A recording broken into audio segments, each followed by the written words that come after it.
Welcome once again to Breakfast Central. And now, because it's a Friday, who better to, of course, take us into the weekend with the biggest entertainment stories than Sam Dangerous Dandy. Good morning, Sam Dandy. Good morning, Sam Dandy. How are you doing? I mean, that dangerous title, we need to work on it, don't we? Good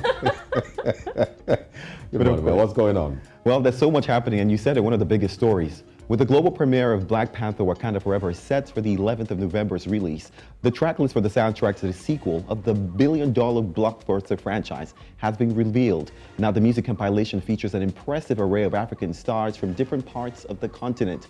Nigerian artist, African Giant Burna Boy, Nwantiti crooner Ckay, in fact, sensational Fireboy DML, global youngstar Rema made the track list with brand new songs.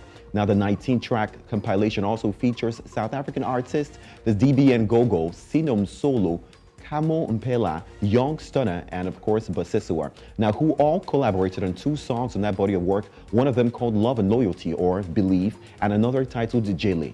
Now, what should we expect? Now, the album includes Rihanna's lead single, Lift Me Up, and Tems' cover of Bob Marley's No Woman, No Cry, which serves as a tribute to late Black Panther star Chadwick Boseman. Now, the star-studded album took 2,500 hours in recording time in 6 studios across 3 continents and 5 countries, and involves the input of over 250 musicians and over 40 vocalists from all around the globe. Now curated by Wakanda Forever director Ryan Coogler and composer Ludwig Göransson. Now the album is set for the release today the 4th, ahead of the much anticipated movie's release. Now also, Rihanna has given fans the behind-the-scenes visuals for the Lift Me Up video, her newest video, which was released on October the 28th as the first single from, of course, the Black Panther Wakanda Forever soundtrack. Now currently that video has amassed over 26 million streams on YouTube platform in only 6 days. What can we say? Big congratulations, of course, to all of the contributors on the album. Now fans can go ahead and listen and stream on all platforms across the globe. We're looking forward to the film dropping soon, but let's first of all listen to some music.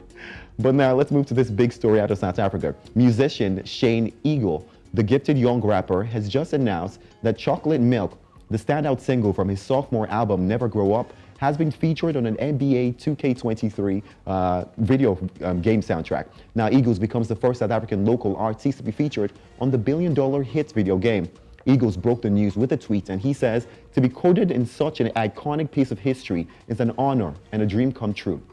Now, it's been a great year for him. In fact, 2 months ago, Eagle celebrated the 5th anniversary, winning Best Album at the South Africa's Music Awards for his debut album, Yellow. He even went ahead to enjoy an European tour with J. Cole protege Baz.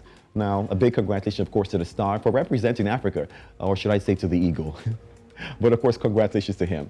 Now let's move to the international scene where the Russo brothers, of course, filmmakers Osa and Anthony Russo, have broken news that they are producing a live-action adaptation of Disney's 1997 animated feature film, Hercules, now with Guy Ritchie, who would direct. Now, by the way, Guy Ritchie was also the one who helmed the 2019 live-action remake of Aladdin, so we know what to expect, right? The original Hercules, directed by the Little Mermaid filmmakers John Musker and Ron Clements, reimagines the legend of Greek demigod as a story of a rising celebrity who becomes famous due to his act of heroism. I mean, we all know the story, right? But many of Disney's recent live-action remakes have been faulted for sticking too closely to the source material. Now, Russo says Hercules will be a little bit experimental in tone, now a little bit more experimental in execution as well. Now, what they revealed is that the live-action Hercules will also be a musical.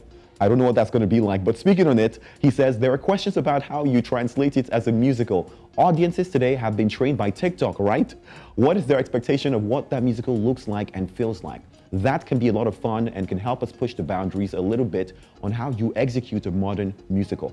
Now, at this point, fans don't know what to expect. In fact, I myself don't know what to expect. Now, will they employ young, buzzing music generation to collaborate? Or are we talking of streaming platforms to collaborate with, or perhaps even social media platforms like TikTok? I guess only time will tell, but I'll definitely keep you updated when more details are available. Now, I gotta ask, of course, we're seeing a lot of these Disney films and stuff being, of course, becoming live actions. What do you think about Hercules? Did any of you, of course, see the ones that have dropped in the past? And are you confident that Hercules will do a fantastic job? Well, personally, I didn't see the ones in the past, but I can't wait to see what the musical looks like. A lot of people dancing, maybe TikTok dances. Imagine that. Just imagine that. That would break my heart. TikTok dancers would break my heart. But yes, I did see, the original Hercules. I'm 37. I've seen a lot of all these things.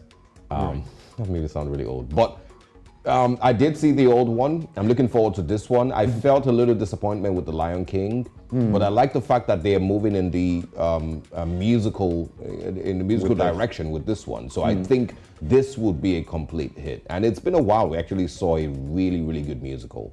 So I'm looking forward to this one. I think. Yes, I was going to say that there's a difference between musical and just excessive dancing around, because it just somehow waters down the whole essence of the movie, and you're wondering what you're watching. I mean, but the good part is the Russo brothers, right? They never do any wrong. So absolutely, let's just see how that pans out. And also, I must say, I'm really proud of African artists and athletes and people in different industries. They really are putting Nigeria and Africa as a whole in the global map. Love to see it. Just when we thought it was only Tems, right? I'm seeing a lot of people from Fireboy, Ckay on the Black Panther track list. So it's incredible, honestly. It's a great time to be African. Absolutely.